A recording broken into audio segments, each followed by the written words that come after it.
وإنا إليه راجعون رهبر و امام مسلمین حضرت آیت الله العظمی سید علی حسینی خامنه‌ای شهد شعیب گوارای شہادت را نوشیدند۔ ناظرین وہی ہوا جس کا ڈر تھا۔ کل کی ویڈیو میں کھوجی ٹی وی نے آپ کو اشاروں میں بتا دیا تھا کہ ایران سے آنے والی اطلاعات اچھی نہیں ہیں، اور بالآخر تہران نے سپریم لیڈر آیت اللہ خامنہئی کی شہادت کی تصدیق کر دی۔ نہ صرف ایرانی رہبر اعلیٰ آیت اللہ خامنہئی بلکہ پاسداران انقلاب کے سربراہ محمد پاکپور، خامنہئی کے سینئر سیکیورٹی مشیر علی شمخانی اور وزیر دفاع امیر ناصر زادہ پر مشتمل ٹاپ قیادت پہلے ہی وار میں ماری گئی۔ دوستو، یہ صرف ایک حملہ نہیں، یہ ایرانی انٹیلیجنس کے تابوت میں آخری کیل ہے۔ تہران کی سیکیورٹی کا غرور خاک میں مل چکا ہے۔ وہی تہران جہاں اسماعیل ہنیہ کو شہید کیا گیا اور ایران ہاتھ ملتا رہ گیا، وہی ایران جہاں ان کے ایٹمی پروگرام کے بانی محسن فخری زادہ کو سرعام نشانہ بنایا گیا لیکن کوئی غدار نہ پکڑا گیا۔ پچھلے سال جون کے حملے ہوں یا اسرائیل کی جانب سے کل کیا جانے والا حملہ ہو، ایرانی انٹیلیجنس ہر محاذ پر مکمل ناکام رہی۔ اس وقت پورا ایران بلکہ پوری دنیا سوال کر رہی ہے کہ ایران کا انٹیلیجنس نظام آخر کیا کر رہا تھا۔ اسرائیل کو خامنہئی کی لوکیشن بتانے والا غدار کون تھا؟ آخر کیسے ایران میں اس قدر غدار موجود ہیں کہ وہ شخص سپریم لیڈر کے اس قدر قریب تھا کہ شہادت کے بعد خامنہئی کی لاش کی تصویر اس غدار نے براہ راست نیتن یاہو کو بھیجی، اور یہی وجہ ہے کہ سب سے پہلے اسرائیلی وزیر اعظم نیتن یاہو نے اعلان کیا کہ ہمارے حملے میں خامنہئی مارے گئے ہیں۔ جنگ کے دوران دشمن ایرانی ٹاپ رجیم کی ہر حرکت سے نہ صرف واقف تھا بلکہ اسے معلوم تھا کہ سپریم لیڈر کب کس وقت کس سے ملنے جا رہے ہیں۔ سب سے حیران کن چیز ہے کہ صرف ایک دن پہلے ٹرمپ نے دوبارہ دھمکی دی تھی کہ وہ مذاکرات سے مطمئن نہیں ہے اور ایران پر کبھی بھی حملہ ہو سکتا ہے۔ ایسے میں خامنہئی کو محفوظ بنکر میں رکھنے کی بجائے وہ کون لوگ تھے جنہوں نے ملاقات یا میٹنگ کے نام پر انہیں دفتر بلایا؟ آخر ایسی کیا قیامت آ پڑی تھی کہ تمام کی تمام قیادت کو خامنہئی کے دفتر بلایا گیا؟ یہ میٹنگ زیر زمین کسی محفوظ بنکر میں بھی کی جا سکتی تھی، لیکن جب غدار اعلیٰ ترین عہدوں پر فائز ہوں اور جن کا کام ان غداروں پر نظر رکھنا ہو وہ خواب غفلت میں سو رہے ہوں تو پھر ایسے ہی نتائج دیکھنے کو ملتے ہیں۔ کیا اب بھی کوئی غدار سامنے آئے گا یا ایران صرف سخت بدلے کی گیدڑ ببکیوں تک محدود رہے گا؟ ایرانی قیادت کو سوچنا ہوگا کہ جنگ صرف زبانی کلامی باتوں، دھمکیوں، تڑیوں اور گیدڑ ببکیوں سے نہیں جیتی جا سکتی۔ اس کے لیے ٹیکنالوجی کا سہارا لینا پڑے گا۔ ایران کا حال یہ ہے کہ اس کے پاس سب سے جدید ترین لڑاکا جہاز ہے، وہ 70 کی دہائی کا MiG 21 ہے۔ اسرائیل کے 200 طیارے دن کی روشنی میں تہران کے قلب میں سپریم لیڈر کے دفتر تک آئے، ایک ساتھ 30 بم گرائے اور بآسانی چلے گئے۔ ایرانی فوج اسرائیل کا ایک طیارہ تک نہ گرا سکی۔ خامنہئی کا پورا کمپلیکس ملبے کا ڈھیر بن گیا اور تہران کا دفاعی نظام سوتا رہا۔ بات صرف ایران تک ختم نہیں ہوتی، اب یہاں سے ایک نیا اور خطرناک کھیل شروع ہو رہا ہے۔ اگر ایران میں رضا پہلوی جیسا کوئی امریکی کٹ پتلی حکمران لایا گیا تو یہ خطے کے لیے تباہ کن ہوگا۔ ایران میں امریکی اور اسرائیلی ایجنسیوں کو کھلی چھٹی مل جائے گی۔ بھارتی ایجنسی را ایران کی سرزمین کو استعمال کرتے ہوئے بلوچستان اور پورے پاکستان کو عدم استحکام کا شکار کرنے کے لیے آزاد ہوگی۔ بیجنگ کے لیے بھی نیا درد سر ہوگا کیونکہ ایران کا کنٹرول براہ راست واشنگٹن کے پاس چلا جائے گا۔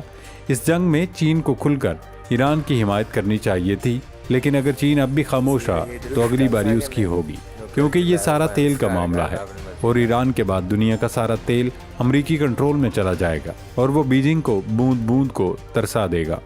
ناظرین، آج ایران کی حالت دیکھ کر پاکستانیوں کو خدا کا شکر ادا کرنا چاہیے اور ان نام نہاد دانشوروں کو بھی سمجھنا چاہیے جو آئے روز ایٹم بم سے متعلق کہتے ہیں کہ اس ایٹم بم کا کیا فائدہ ہے۔ تو جناب، اس بم کا یہ فائدہ ہے کہ کم از کم پاکستان پر حملہ کرنے سے پہلے دشمن کو سوچنا پڑتا ہے کہ جواب میں کیا ہو سکتا ہے۔ ماضی کی قیادت نے جو فیصلہ کیا تھا کہ ہم گاز کھائیں گے مگر ایٹم بم بنائیں گے، وہ بالکل درست فیصلہ تھا، کیونکہ اگر ہم نے اپنے خودداری کا سودا کر لیا ہوتا تو آج ہم بھی ایران کی طرح دشمن کے میزائل کھا رہے ہوتے۔ ایٹمی طاقت ہی وہ واحد ڈال ہے جس نے دشمن کو ہمارے بنکرز تک پہنچنے سے روک رکھا ہے، ورنہ یاد رکھیے یہ دشمن کسی کا سگا نہیں، یہ صرف طاقت کی زبان سمجھتا ہے۔ دوستو، اس وقت ایران ایک مشکل موڑ پر کھڑا ہے۔ سوال یہ ہے، کیا اسلامی انقلاب کا سورج غروب ہونے والا ہے یا ایران اپنے اندر چھپے غداروں کا صفایا کر کے دوبارہ اٹھے گا؟ ناظرین، ایرانی سپریم لیڈر آیت اللہ خامنہئی کی شہادت اور ان پر حملے سے متعلق تفصیلات سامنے آ گئی ہیں۔ اسرائیلی حکام کا دعویٰ ہے کہ خفیہ اداروں کے اہلکاروں نے 3 ایک ساتھ ہونے والی ملاقاتوں کی نشاندہی کی اور خامنئی کے مقام کی درست معلومات اکٹھی کی۔ اسرائیل کے لیے یہ انفارمیشن اس قدر اہم اور نایاب تھی کہ انہوں نے رات کا بھی انتظار نہیں کیا اور فوراً حملہ کر دیا۔ اسرائیلی طیاروں نے خامنئی کے کمپلیکس پر 30 بم گرائے، جس سے وہ مکمل طور پر جل گیا اور تباہ ہو گیا۔ صرف یہی نہیں، اسرائیلی اور امریکی فوجی خفیہ اداروں نے طویل عرصے تک نگرانی کی اور اس نادر موقع کا انتظار کیا جب ایران کے اعلیٰ سیاسی اور فوجی رہنما ایک ساتھ موجود ہوں تاکہ انہیں ایک ہی بار میں ہلاک کیا جا سکے۔ ایرانی مسلح افواج کے chief of staff Abdolrahim Mousavi Iran پر امریکہ اور اسرائیل کے مشترکہ حملوں میں مارے گئے ہیں۔ اس مہم سے پہلے ہی اسرائیلی فوج کے اعلیٰ کمانڈروں کی واشنگٹن آمد و رفت معمول تھی تاکہ حملے کی منصوبہ بندی کی جا سکے، جن میں ان کے اعلیٰ کمانڈر، فضائیہ کے سربراہ، فوجی خفیہ ادارے کے سربراہ اور موساد کے ڈائریکٹر شامل تھے۔ ناظرین، اسرائیل اور امریکہ کے اس حملے سے کچھ چیزیں واضح ہو گئی ہیں اور باقی مسلم ملکوں کو چاہیے کہ وہ اس سے سبق سیکھیں۔ پہلی چیز یہ کہ امریکہ کسی کا سگا نہیں ہے، اس کے لیے صرف اسرائیلی مفادات کا تحفظ اہم ہے۔ کل کو اگر اسرائیل یا قطر یا UAE کی بھی انبن ہو گئی تو امریکہ اس پر بھی ایسے ہی اسرائیل کے ساتھ مل کر حملہ کرے گا۔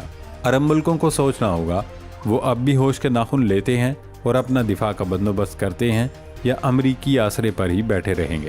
ایران کے پاس تو پھر بھی کچھ نہ کچھ میزائل موجود ہیں جن کے بل بوتے پر وہ تھوڑی بہت سی مزاحمت کر لیتا ہے۔ ان عرب ملکوں کے پاس تو وہ بھی نہیں ہے، ان کے پاس صرف ان کی چمکتی ہوئی تلواریں ہیں جنہیں ہاتھ میں لے کر وہ ناچتے ہوئے اپنی اصلیت بتاتے ہیں۔ دوستو، اس حملے نے ایرانی انٹیلیجنس کے فیلئر اور سیکیورٹی کی ہولناک ناکامی واضح کر دی ہے۔ 30 میزائل انتہائی درستگی کے ساتھ ایرانی سپریم لیڈر کی رہائش یا دفتر کے مقام کو نشانہ بنانے کے لیے استعمال کیے گئے، بلکہ اسی طرح جیسے گزشتہ سال بیروت میں حزب اللہ کے رہنما کی خفیہ لوکیشن کو انتہائی درستگی سے نشانہ بنایا گیا۔ حالانکہ پچھلے 1 سال میں پے در پے ایسے واقعات ہو چکے تھے جنہیں دیکھ کر ایرانیوں کی آنکھیں کھل جانی چاہیے تھیں کہ تہران میں قدم قدم پر موساد ایجنٹ بیٹھے ہیں۔ یہی واقعہ لے لیں کہ صرف 1 ہفتہ پہلے سپریم لیڈر آیت اللہ خامنئی اپنے گھر میں تھے جہاں سے ان کی انگوٹھی چوری کر لی گئی۔ اس انگوٹھی کو خامنئی نے وضو کے لیے اتارا تھا۔ انگوٹھی کی چوری پیغام تھا کہ ہم خامنئی کے کتنے قریب ہیں، لیکن اسے بھی ایرانی انٹیلیجنس نے سنجیدہ نہیں لیا اور اس کا نتیجہ پوری دنیا دیکھ رہی ہے۔ پاکستان سمیت دنیا بھر میں آیت اللہ خامنئی کے پیروکار اور عقیدت مند غم و غصے میں ہیں۔ کراچی سمیت پاکستان کے مختلف شہروں میں احتجاج کیا جا رہا ہے۔ مظاہرین نے امریکی قونصل خانے میں گھس کر اینٹ سے اینٹ بجا ڈالی۔ پولیس کی فائرنگ سے کئی نوجوان شہید ہوئے۔ اب ظاہر امریکہ کو پوری دنیا میں اس کا خمیازہ بھگتنا پڑے گا اور رد عمل کا سامنا کرنا پڑے گا۔ ناظرین، تہران کے ملبے سے اٹھنے والا دھواں صرف ایک عمارت کی تباہی کی کہانی نہیں، بلکہ ایک پورے نظام کے زوال کا نوحہ ہے۔ وہ انگوٹھی جو وضو کے لیے اتاری گئی اور چوری ہو گئی، وہ دراصل انگوٹھی نہیں، ایران کی خود مختاری کا جنازہ تھا جس کا اعلان اسرائیل نے 1 ہفتہ پہلے ہی کر دیا تھا۔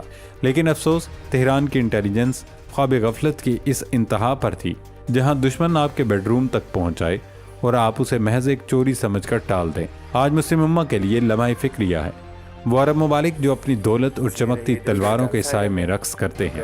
یاد رکھیں کہ جدید جنگیں رقص سے نہیں، ریڈارز اور ٹیکنالوجی سے جیتی جاتی ہیں۔ اگر آج ایران جیسا ملک جس کے پاس اپنی میزائل فورس ہے، انٹیلیجنس کی ایک گھٹیا سوراخ کی وجہ سے اپنی پوری قیادت گما سکتا ہے، تو خلیجی ملکوں کی حیثیت ہی کیا؟ امریکہ کسی کا سگا نہیں، اس کے لیے صرف اسرائیلی مفادات اہم ہیں۔ آج ایران کی باری ہے، کل کسی اور کی ہوگی۔